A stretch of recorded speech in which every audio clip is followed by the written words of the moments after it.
Hey everybody, Jason Sherman here. In today's episode of Zero to CEO, I talk with high performance coach Rugare Gomo. Welcome to the show.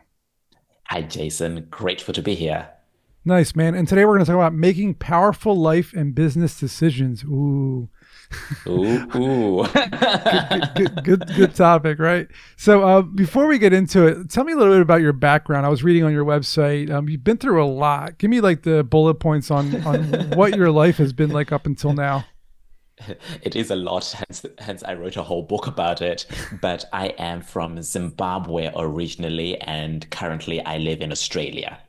And I chose to move to Australia by myself when I was 16 years old. It's a big move. And big move. But of course, when you're a teenage boy, you don't relate to it as a big move. You relate to it as this big adventure in life. Um, Paddington so Bear style, right? exactly. I watched too much Paddington Bear, fortunately or fortunately. Um, but that was like a turning point in my life. But I was 14 years when I made this decision without telling my mom and my dad. And the reason for that is when you grow up in Zimbabwe, there are limited opportunities in Zimbabwe. So imagine a whole country, let's say 15 million people, and you start your first year of school, grade one, when you're 6 years old, and you know that your ultimate game is to get into university, which there are only two of them in the entire country. Wow, that's rough. It's rough. So the moment you enter the educational system, it is highly competitive in essence, and Yeah. there are very few opportunities. The thing that made a difference in my life was my mom and dad were avant-garde. So I was raised speaking English as my first language. Reading books was part of my culture, where in most homes, books were not accessible or even part of the culture. So books were what fostered and grew my mind to have the dream of one day I want to go overseas. That's cool. And I mean, you overcame some tremendous challenges and you did it at a young age. Most people haven't left their country as adults, right? I know so many people who've never left America. They've been in their hometown for their whole lives. But you've done these things that most people haven't done, and that translated into business because you have to take risks. You have to take chances. Absolutely. So you became a high performance coach, and what were like the driving forces behind that? Like what inspired you to do that? Well, these were a few things that happened in my life. The first one was when I was 17, 18 years old, I had to raise over $120,000 to go to university as an international student. I call that my first capital raise. Yeah, So it's the fair. person who was, trying to raise that money isn't the person who was talking to you today. I was quiet. I was shy. I was uncomfortable in my own skin. Hmm. I grew up in a context that white is better than black. So I had all these limiting beliefs Right, that were right. in the way that made it so hard and painful to make that dream come to pass, and I did make it happen. And Well, that's thank God. extraordinary. Yes. You had to And overcome. It sounds like you had to overcome a lot of self doubt. The imposter absolutely. syndrome, that whole thing, right? I mean, what was that like, and how did you overcome it? There were a few things that kept pushing me forward. The first one was that the crisis in Zimbabwe, when you come from a country where there's no food, there's no electricity, there's no opportunities, there's no back door. So I think a lot of the time, particularly when we live in the Western world, we have a back door. If this fails, at least I've got. I had no back door. Right. So when you have no back door, you put all your energy, your time, and your effort in making that opportunity come to pass. That's the first one. And the second one was that I didn't want to be a burden on my family. So I had those two things at stake. So for me, what I've discovered about making impossible or very hard things happen is if you don't have anything at stake, Yeah. you practically won't move forward. So Right. that became my fuel for the actions I needed to take, irrespective of my limiting beliefs of myself. You bring up a really good point. I talk to a lot of successful people, and I hear a lot of successful people saying that they don't quite know what's next. because they've already achieved all the goals that they set out for themselves as a younger version of themselves. They said, I want to do X, Y, and Z, right? So they achieve these goals, and now they're wondering, well, what do I do? So it sounds like you're saying that you have to have these goals in order to continue moving forward. So how do you keep setting more goals once you achieve the ones you already had set previously? Yeah, and you That's can't fake it. So this is the thing about what many people, when they listen to podcasts or read books, they're looking for a shortcut. What's yeah. the life hack, the shortcut? You actually can't fake it. So you have to actually discover what you're authentically connected to, period. Hmm. So another way said is I did an arts and a law degree. So I'm a lawyer and I successfully completed a law degree, worked in a law firm, and I was completely miserable. Hmm. So here I am, Reaching your goals and not reaching being a goal happy. and not being exactly. And of course, it shows in my performance.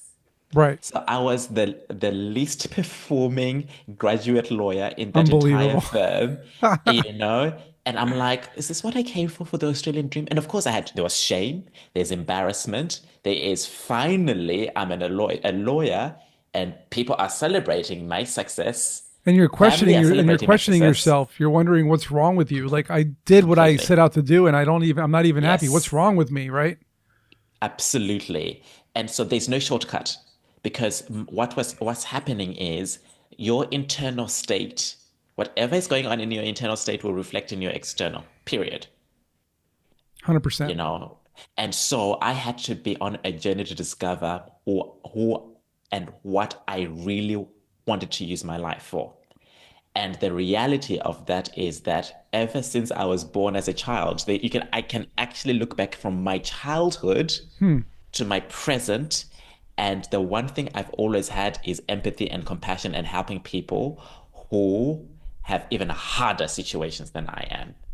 Right. So you're looking at your success as paying it forward and giving people the Yes, opportunities that you didn't have, or making it a little yes, easier for them to transition to a a- new life. And I absolutely. totally get that. I've been doing the same thing in my life, is seeing entrepreneurs struggling in a variety of ways. And I see myself in them saying, I know how to get past your challenge. I know how to help you with your struggles, and here's how you do it. I've already been there. And it brings a sense Yes, of fulfillment, like all that information and knowledge that you learned over the years, you can now use it in a very useful way. So let's talk about that for a minute.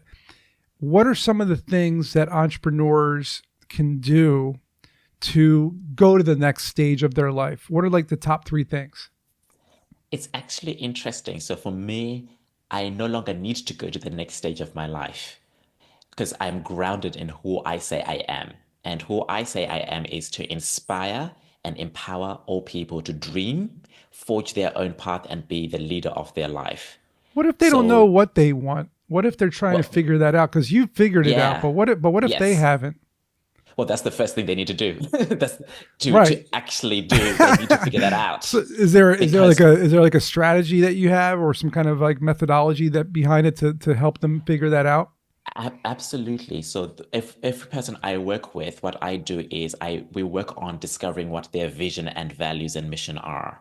Okay. Like that is like critical to anything because if we don't figure that out, even what we do may be not consistent to who you are, which can cause chaos. And Yeah. I've done that. It's caused I've been homeless, close to bankrupt, and couldn't take care of myself. So how do I do that? The first easy way I do that is I ask people to write 10 things that make them upset Mm, in life. 10 things. okay. Write out 10 things that make you I can upset. write down 10 things for sure. And when we start then having a conversation, and this is the part where, as a coach, I come in because you can't think outside what you already know. You can't think Right. what you don't know. Right.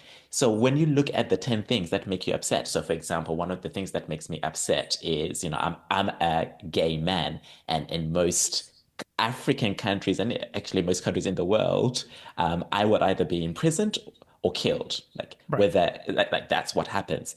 That's upsetting. Yeah. So It's terrible. um, what I've discovered is what's important to me is people having their own autonomy and freedom. So I'm starting to really discover what's important to me. And as I said at the beginning, there are no shortcuts to this. Right. No, you have to do the Like work. you have to actually do the work. Yeah. I believe in people being able to self-actualize, this people's self-expression. Hmm. You know, when I look at like the system in Zimbabwe, I was put in the box. There's one path to success. It's Hmm. no accident I'm in Australia where there are infinite opportunities for success. And hence why I say when we review our lives from childhood, the answer are already there. The writing is already on the wall. It's never this like thing that keeps changing over and over again. Right. What keeps changing us is more people's ideas of who we should be, what people think we should do, the shortcuts we think we need to take to get ahead. But when we quiet that noise or put it to the side, what will really shine up is your authentic self. But you've got to do the work. Authenticity is key. I mean, if you're not yourself and you're trying to act like somebody else, then you're not going to succeed because people can see through that, right? And one of the things that a lot of people say to me when it comes to businesses or their entrepreneurship, they're trying to get clients or whatnot, is decision making, right? Like being authentic is one thing, but then putting that authenticity into making those decisions, being confident. How do you help entrepreneurs, or what advice do you have for entrepreneurs for making really tough decisions that they're scared to make? You're already talking about the second book I'm going to write. My second book Oh, is called great. it's going to be called How to Make Powerful Decisions Easily. It's There actually you go. easy. So let's hear the cliff Um, notes. the cliff note, firstly, you have to first understand how we work as human beings. That's the first thing. And we're all born into a context. And you have to understand how our brain works. Our brain is designed to protect us in every moment. Of course, flight or flight. And exactly. So we first have to understand that. The second thing we have to understand is that the brain is relating to real things and non-real things as threats. So people will say to me, I have no confidence. Can you touch confidence? No. Is it under your chair? No. Can you make love to no confidence? No. It's not real. But for the brain, it's It a real is. threat. Yeah. So we spend so much time dealing with things that are not real Right. in life. And human beings, compared to the rest of the animal kingdom, deal with non-real threats. Because other animals like lions, when a lion goes hunting and doesn't get the impala, it's not going home and saying, "Oh, it's because mommy didn't give me enough love." That whole context doesn't exist. It only exists for human beings. It's So just we want to hungry. first understand first how we work as human beings. Right. Without understanding that, it's very difficult to make decisions because then you can see how we make decisions out of fear. We make decisions based on things that are not real. Right. Then what I've invented, it's nothing unique. It's just my formula because I don't believe being a coach, there's anything unique about what I really do. I think it's the Right. wisdom that's being passed through me from the millennia. Right. But then this is where your vision and values make a difference. So I have my six values: integrity, do what I said when I said I was going to do it, the way it's designed to be done, you know, responsibility. I'm responsible for everything that happens around me. Wonder. We gasp with awe. So that's one of my values. So when you interact with me, you go to my website, you'll gasp. My writings, they're straightforward, vulnerable. My book, awe. I'm in awe. So making decisions is easy. So if I'm working with a person, let's just say recruiting an accountant, I'll ask them how they communicate. I'll ask them, I'll say things to them. If you don't send me by this deadline, I will be upset and I will stop working with me. I know as human beings, we make mistakes. So get in communication with me. If you are going to be late, there'll be an issue if you don't get in communication with me. So I'm very clear because of my values and how they work in reality. It's easy to hire people. It's very easy. Yeah, I agree. And you probably have a lot more information that you don't want to give away. It's in the book, so you guys are going to have to pick it up. Tell us where we can get the book, and tell us where they can find out more information. More Well, information that's going about to be you the as second well. book. But Yeah. that's the second book. But my first book is called Dreams Forging My Own Path. Um, and believe it or not, I'm the first gay, Black, African Australian to write a memoir in the world Interesting. on the Interesting. 3rd of September. And that's what I mean by how uh, these issues, these life issues of being gay, we may think that we have more freedoms, but these freedoms are reserved for the very few. There's Yeah. a lot of work we still need to do. So in this book, I show you and share stories of how I keep overcoming very difficult obstacles, entering into a law firm in Australia when I'm not even an Australian resident. That Right. that door was closed for me. And where can people get Start, this information, more information about oh, you? sure. So you can find me on www.rugaregomo.com. I'm continuously on LinkedIn, and my book is available globally. You can Sweet. find it on Amazon, Target USA, Kobe, Barnes and Noble. So I'm Nice. global. Guys, check it out. RUGAREGOMO.com, rugaregomo.com, and get his book for sure. Thanks for being on the show. Appreciate it. Hope you guys enjoy the episode, and we'll see you in the next one.